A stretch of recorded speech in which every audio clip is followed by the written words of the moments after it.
guess we should start by saying in the last 10 minutes, LeBron's gone from probable to questionable. So you never really want to see players moving the opposite direction like that, but there's still a lot of time before tip-off.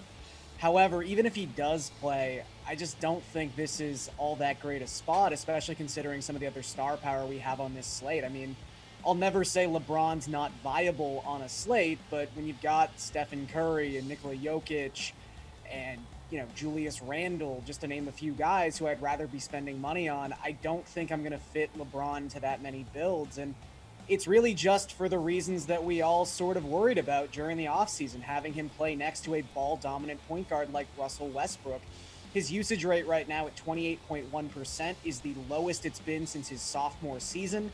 His 22.8% assist rate is the lowest of his career. Now, again, a 22.8% assist rate for a small forward, pretty amazing, but it's not that great for LeBron. So I just can't see myself spending up this amount of money, again, with the quality of player we have aside from LeBron on this slate. Nick, what do you want to do here? Yeah, I feel the same way. I feel like you have too many other elite options. You got Curry, you got Doncic, you got Jokic, you got Randall, you got even Anthony Davis, LeBron's teammate. All those guys are 9,200 or higher. So plenty of options if you don't trust LeBron James. I do think he probably plays in this game, going from probable to questionable.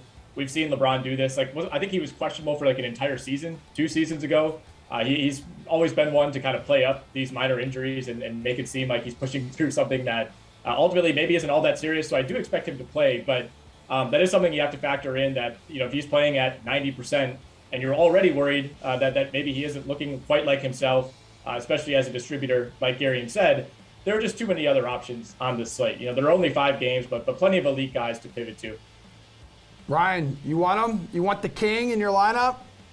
No, I don't. I'm fading a LeBron who's going to not really care about traveling to San Antonio and play Game 3 of the whole season. And Garion just mentioned my big 3 that I'd rather start over LeBron, and they all cost more than him. Steph versus OKC, that game's going to be high scoring. Jokic versus Utah is a primetime game, the latest game that we have. And then Julius Randle literally does everything for the Knicks versus Philly, and Madison Square Garden is very back.